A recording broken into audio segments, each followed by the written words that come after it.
En el nombre del Padre, del Hijo y del Espíritu Santo. Padre nuestro que estás en el cielo, santificado sea tu nombre, venga a nosotros tu reino. Hágase tu voluntad en la tierra como en el cielo. Danos hoy nuestro pan de cada día, perdona nuestras ofensas, como también nosotros perdonamos a los que nos ofenden. No nos dejes caer en la tentación y líbranos del mal. Vamos a comenzar estas meditaciones dándole gracias al Señor, en primer lugar, por la oportunidad que nos concede de orar, de meditar y de contemplar el Evangelio, de acercarnos a Él para conocerlo más y para quererlo más, para que su luz, su gracia, su amor, toque nuestra vida, nuestro corazón y la llene de alegría, de ilusión, de esperanza y de mayor entrega. También, precisamente, en estos momentos, siempre en nuestra vida, el Señor viene a nuestro encuentro, se acerca a nosotros. Y hoy, y en este tiempo, de una manera especial. Por eso tenemos que aprovechar esta ocasión, porque este es un tiempo de gracia. Este es un tiempo de gracia. Y por eso tenemos que poner de nuestra parte todo lo necesario para que esa gracia abundante que el Señor quiere derramar en nuestro corazón en este tiempo, de dificultad, de complicaciones, de limitaciones, de tantas y tantas cosas, sea realmente un tiempo extraordinario. El capítulo primero del Evangelio de San Marcos nos narra cómo es una jornada de Jesús. Nos dice cómo vivió Jesús un día completo. Y lo hace porque de alguna manera sí nos quiere dar a entender cómo eran las jornadas de Jesús. Dice en el versículo 35, se levantó de madrugada cuando todavía estaba muy oscuro, se marchó a un lugar solitario y allí se puso a orar. Simón y sus compañeros fueron en su busca y al encontrarlo le dijeron: todo el mundo te busca. Él les responde: vámonos a otra parte, a las aldeas cercanas, para predicar también allí, que para eso he salido. Así recorrió toda Galilea, predicando en sus sinagogas y expulsando los demonios. Para comprender un poco mejor cada una de estas palabras que tenemos que intentar profundizar en ellas, leerlas no como un libro cualquiera, sino que tenemos que pararnos y detenernos en cada una de las palabras del Evangelio, porque son palabras de vida eterna y porque si Cristo ha querido dejar que estas cosas de su vida, estas palabras y estos gestos de su vida fueran recogidos en el Evangelio, es porque es importante. No hay ni una sola coma en el Evangelio, en la Sagrada Escritura, que sea superficial. Y por eso es importante detenerse en cada una de ellas, para entender un poco más estas palabras, estos versículos del Evangelio. Tenemos que empezar un poquito antes, donde Jesús se ha acercado a la orilla del lago. Ha encontrado allí a una serie de discípulos suyos que estaban trabajando en lo suyo porque eran pescadores. Qué bonito, ¿verdad? Jesús se acerca a nuestra vida en el lugar de trabajo, ¿no? En nuestro lugar de trabajo, en nuestra vida, la de cada día. Y allí Jesús va a la orilla del lago porque eran pescadores y los llama: venid conmigo y os haré pescadores de hombres. Es decir, ahora vais a sacar no peces del agua salada o del agua que es símbolo de muerte en el Evangelio, el agua del mar. Por eso Jesucristo camina por encima de las aguas, ¿verdad? Porque el mar es símbolo de muerte y Jesucristo está por encima del mar, de la muerte. Jesucristo camina porque la muerte no tiene dominio sobre él. Y entonces os haré pescadores de hombres, es decir, ahora os vais a dedicar a sacar a los hombres de la muerte, del agua de muerte, del agua salada, que no da vida, que no da esperanza, que lo arruina todo, que lo corrompe todo. Y os vais a dedicar a darles esperanza, a sacarlos a una vida nueva. Y después se dirige a Cafarnaún y allí, al sábado, que es lo que estamos viendo, entra en la sinagoga. Y es curioso, cada vez que Jesús va a la sinagoga se monta un altercado increíble. En el Evangelio de San Marcos, 3 veces que Jesús aparece en la sinagoga, hay siempre un lío. Incluso en la sinagoga de Nazaret, en su pueblo, se monta un barullo y un tumulto de gente que quiere despeñarlo por el barranco del pueblo. Y allí había un endemoniado y Jesús lo cura y le saca ese espíritu inmundo que tenía. Jesús va a la sinagoga a eso, a sacarles ese espíritu inmundo que es la enseñanza en una imagen de Dios que no es la verdadera. Porque se han sentado en la cátedra de Moisés aquellos que no están enseñando quién es Dios verdaderamente. Por eso Jesús va a la sinagoga a enseñarles quién es Dios. Él es Dios. El verdadero rostro de Dios se ve en Jesús. Y por eso en la sinagoga Jesús cumple este exorcismo, que en realidad es decir, sacarles de la mente una imagen equivocada de Dios que les lleva a no adorar, a no alabar, a no entregarse a Dios, a no amar a Dios verdaderamente. Porque es muy importante la imagen que se tenga de Dios. Porque una imagen equivocada de Dios arruina una vida espiritual. Y después Jesús, después de este milagro, de este exorcismo en la sinagoga, se dirige a la casa de Pedro. ¿Qué es la casa de Pedro? La casa de Pedro es la iglesia. Porque Jesús en la casa de Pedro también tiene que curar, también tiene que poner orden. ¿Y cuál es la enfermedad? Allí se encuentra a la suegra de Pedro y le dicen inmediatamente que está en la cama con fiebre. Y entonces Jesús se acerca a ella, la toma de la mano, la levanta y se le pasó la fiebre. Y aquella mujer se puso inmediatamente a servirles. ¿Cuál es la enfermedad de aquella mujer? Que no quería servir, que era incapaz de servir, que estaba postrada en cama, es decir, paralizada, incapaz de hacer como tantas personas que están paralizadas por muchos motivos, pues por sus pecados, por su historia personal, por sus miedos, por tantas cosas que nos paralizan, que nos atan ahí en ese lecho en el que no nos levantamos, no caminamos en una vida nueva. Y estamos dominados por una fiebre, esa fiebre del poseer, la fiebre del no entregarnos, la fiebre del pensar en nosotros, de que todo gira a nuestro alrededor, de que no nos tengan en cuenta, de que no nos hablen, de que no nos digan las cosas, la fiebre del que nuestras opiniones no sean valoradas, la fiebre del que ya no se acuerden tanto de nosotros, de que tengamos que dar siempre el primer paso. Tantas y tantas fiebres. En la iglesia también, en la casa de Pedro, también Jesús quiere curar, porque sabe que para que la iglesia pueda mandar a este mundo un mensaje de salvación, también ella tiene que dejarse curar de esa fiebre de pensar solo en sí misma. Y entonces Jesús la cura.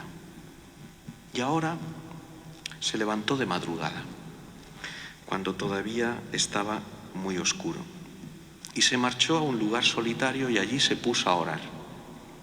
Es preciosa esta imagen. Es llamativo el interés que pone el evangelista en destacar la hora temprana en la que Jesús se levantó aquel día, que repito, es todos los días, para ir a un lugar solitario y orar. ¿Por qué? ¿Por qué este levantarse temprano? Y uno puede pensar inmediatamente, también teniendo en cuenta cómo son nuestros días, ¿no? Y decir, claro, es que si quieres rezar bien, pues efectivamente conviene levantarse antes, porque si no ya empiezas a trabajar una cosa, la otra, las tareas, las obligaciones, el trabajo, tantas cosas que hacer, y al final, pues ¿qué es lo que pasa? Yo es que solamente tengo tiempo para rezar por la noche. ¿Y qué pasa por la noche?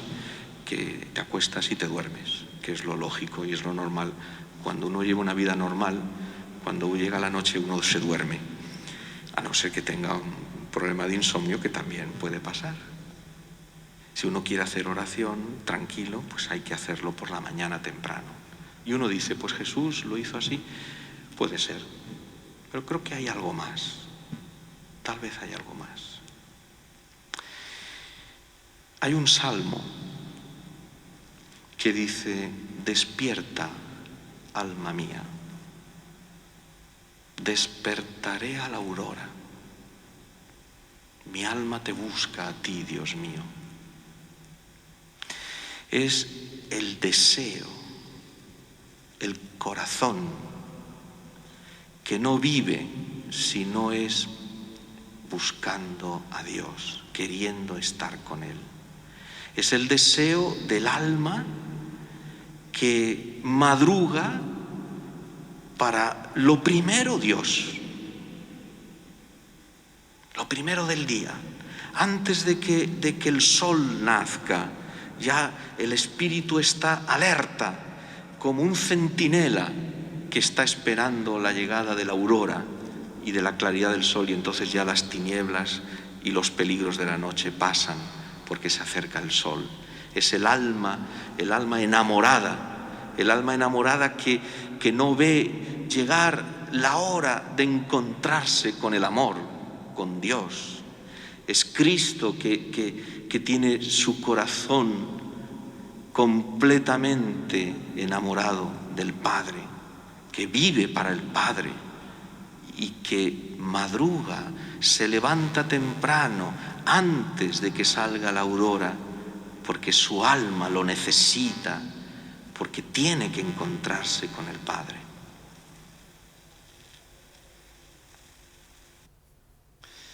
Y ahora sí, entonces tiene sentido hacer oración por la mañana. Hacer oración por la mañana. Hay que hacer un esfuerzo grande, a no ser que tengas un biorritmo que hace que por la mañana te levantas como un tiro y entonces pues cuesta menos. O pues como otros que hasta que no se toman un café no saben ni quiénes son. Hay que hacer un esfuerzo, es verdad, hay que hacer un esfuerzo. Pero la oración de la mañana es muy importante, porque seguramente será la oración del día.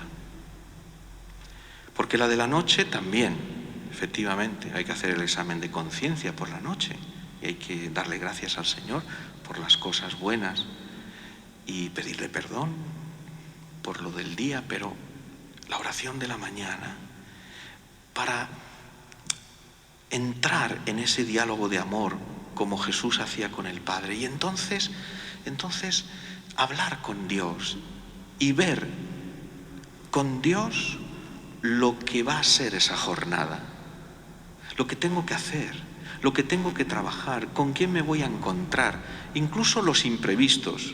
Dice, Señor, seguramente algún imprevisto viene porque los imprevistos son ya previstos, o sea, ya sé que todos los días va a haber algo. Vale, hablarlo con Dios Señor, por este compañero de trabajo, por esta persona, por este asunto, por esta cuestión. ¿Qué te parece? ¿Qué puedo hacer? ¿En qué puedo mejorar? En casa, con mi mujer, con mis hijos, con mi esposo. ¿Cómo puedo darme más? ¿Cómo puedo entregarme más? ¿Cómo puedo tener más paciencia? ¿Cómo puedo amar más? ¿Qué más puedo hacer? ¿Cómo puedo crear a mi alrededor un ambiente de alegría, de paz, de serenidad, de esperanza? Todas las mañanas ese encuentro con el Señor, más o menos largo, cada uno verá después cuánto tiempo, pero es importante, como Jesús, antes de que venga el sol y la aurora, habla con Dios, busca a Dios, estate con Dios. ¿Y qué pasa si no lo hacemos? Dice el Evangelio en el versículo 36. Simón y sus compañeros fueron en su busca y al encontrarlo le dijeron: todo el mundo te busca. Jesús había curado a la suegra de Pedro. Y después, como se hizo de noche y era sábado, le enviaron a todos los enfermos y se agolpaban en la puerta de la casa de Pedro. Y Jesús los curó, porque ya al ser sábado por la noche ya no era sábado, ya se había terminado el día de descanso, comenzaba el primer día de la semana, lo que sería el lunes para nosotros. Y entonces por eso le llevaron a los enfermos y los curó. Y ya se fueron a dormir. Y Jesús se levanta y se va a orar. Y Pedro no se levantó a orar. Pedro no se levantó a orar. Todavía le faltaba a Pedro bastante. Y por eso, cuando salió Pedro de casa y se levantó, vio que a las puertas de su casa estaba todo el pueblo congregado esperando encontrar a Jesús en su casa.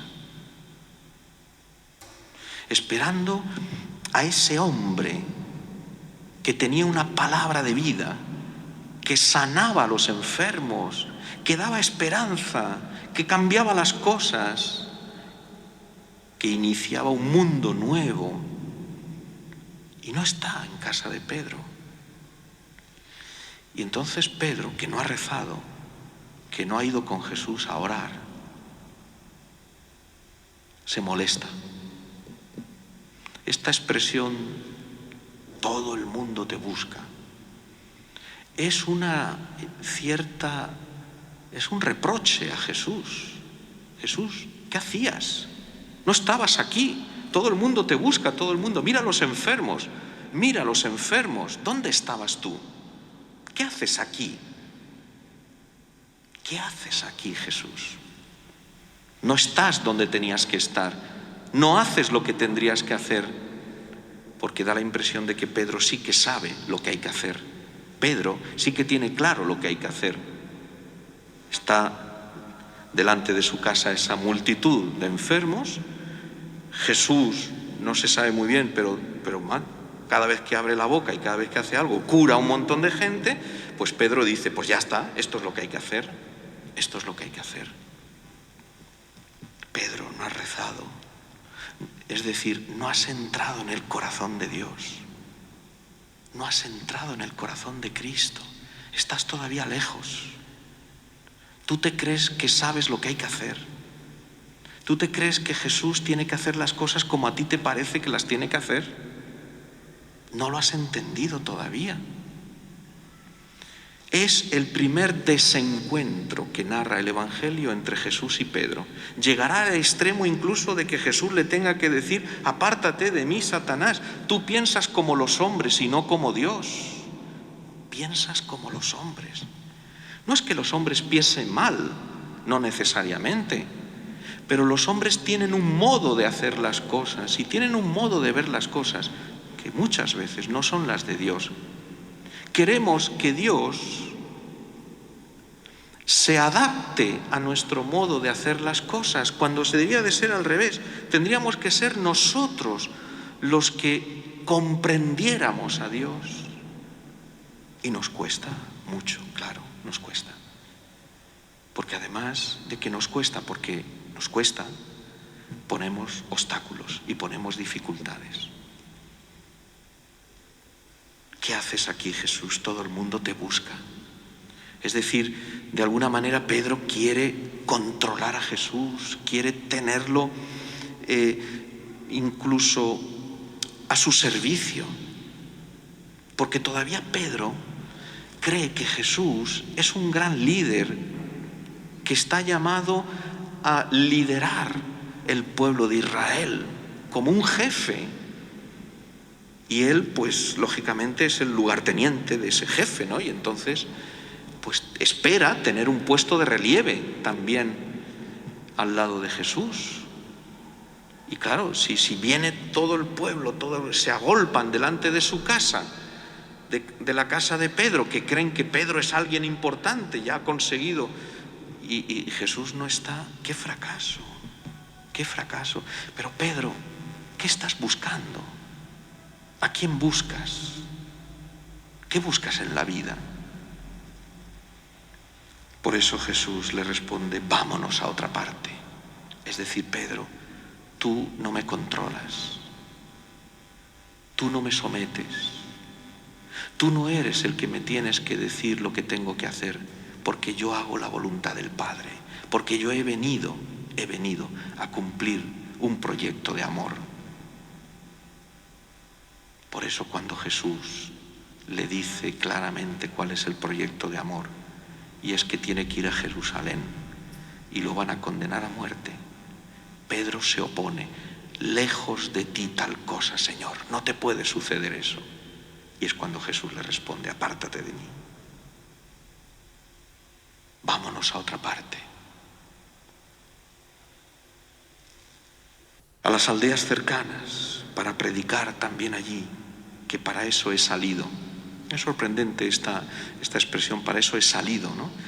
Debería decir para eso he venido, o para eso he salido, se refiere a que Él, Jesús, Cristo, ha salido del Padre, del seno de la Trinidad, y ha venido hasta la tierra. Se ha hecho hombre, se ha encarnado. Ha salido del Padre, entregará su vida por nosotros y volverá de nuevo al Padre, llevándonos con Él.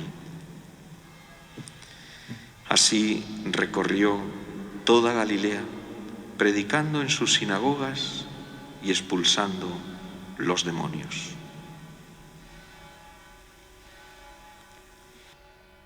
Jesús va a todas partes, porque Él ha venido para todos los hombres. Él ha venido para todos los hombres. Y hay en el mundo mucha gente que todavía no tiene la inmensa fortuna de conocer a Jesús, ni de amarlo. Pero Él ha venido para todos los hombres. Y hay gente que cree en otros dioses. Bien. Gente de buena voluntad, por supuesto. Gente que incluso no cree en nada. Bien. Gente de buena voluntad. Bien. Pero Cristo ha venido para todos los hombres. Ahora bien,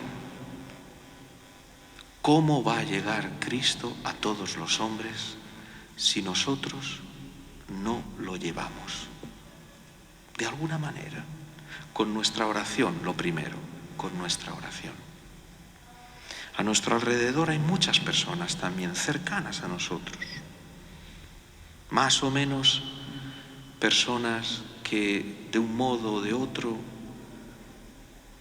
no conocen a Cristo y no lo aman, que de un modo o de otro se han alejado de Él tal vez, han tenido malas experiencias posiblemente, fracasos, desilusiones, escándalos, tantos motivos y tantas cosas, muchas veces comprensibles, pero que nos tiene que doler, porque en el fondo todavía no conocen a Cristo. Si a ti te importa, si tú conoces a Cristo, no puede dejar de dolerte esto. Si tú has visto la hermosura de Cristo, la belleza, la grandeza, el amor inmenso de Cristo, el que otros no lo conozcan nos tiene que doler y nos tiene que preocupar y nos tiene que interesar. Y nos interesa en todos los sentidos, es decir, cuando las personas pasan necesidad, cuando sufren por muchos motivos, porque se sufre por muchos motivos en la tierra, por muchos motivos, y se pasa mal. Y eso a nosotros nos preocupa y nos duele también, y nos tiene que, de alguna manera, tocar el corazón. Pero todo eso, además, con el hecho de que muchos no conocen a Cristo. Y no podemos quedarnos tranquilos. O sea, no podemos considerar y decir, bueno, yo a Jesús lo tengo en mi casa, como Pedro, ¿no? Yo lo tengo para mí. Además, me cura mi suegra, que ya es el máximo ya de la felicidad. Mi suegra ya me puede preparar la comida, se pone a servirme, es decir, ya fantástico. Es una cosa extraordinaria. Y ya Jesús conmigo, tú no salgas de aquí, de mi casa, quédate y arréglame la vida. No es eso. No podemos retener a Cristo para nosotros exclusivamente. No podemos quedarnos contentos con decir, bueno, yo lo conozco ya. Dos cosas. ¿Seguro que lo conoces a Cristo? ¿Lo conoces de verdad? Bien. O puedes conocerlo, o hay un progreso, o podemos profundizar, o podemos entrar cada vez más en su corazón y conocerlo cada día más.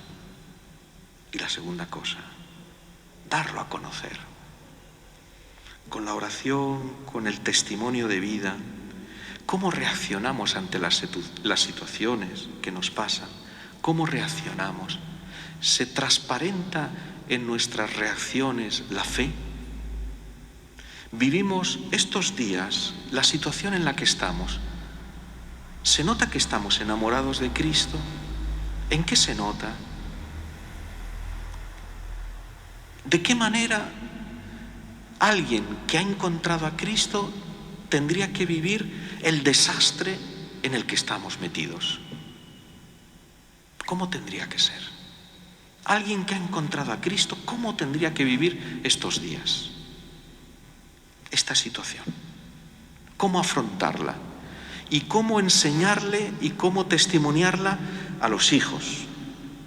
Para que aprendan ellos también ya, desde si es pequeños o mayores, que aprendan también ellos, que lo vean, que lo experimenten, cómo se vive de cristiano ante una situación tan complicada, tan difícil.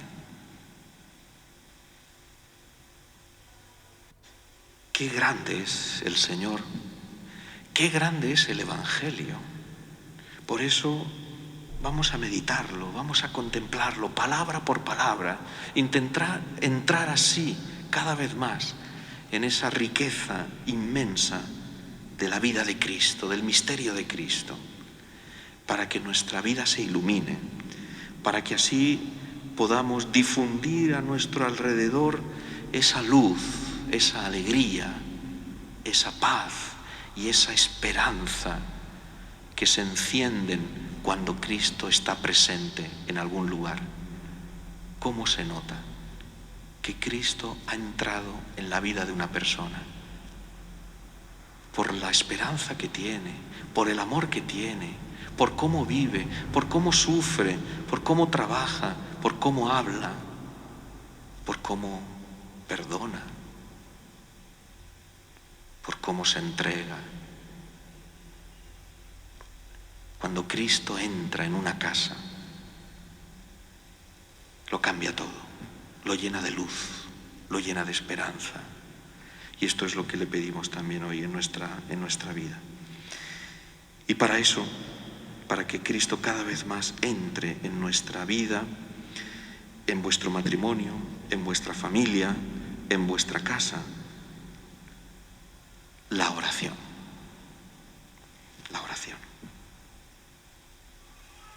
Salió de madrugada, cuando todavía estaba muy oscuro, se marchó a un lugar solitario y allí se puso a orar. Por eso, con Jesús, también nosotros queremos entrar en esa oración de amor que Cristo vivía todos los días, de mañana, muy temprano, para que el día fuese distinto, para que el día fuese lleno de Cristo.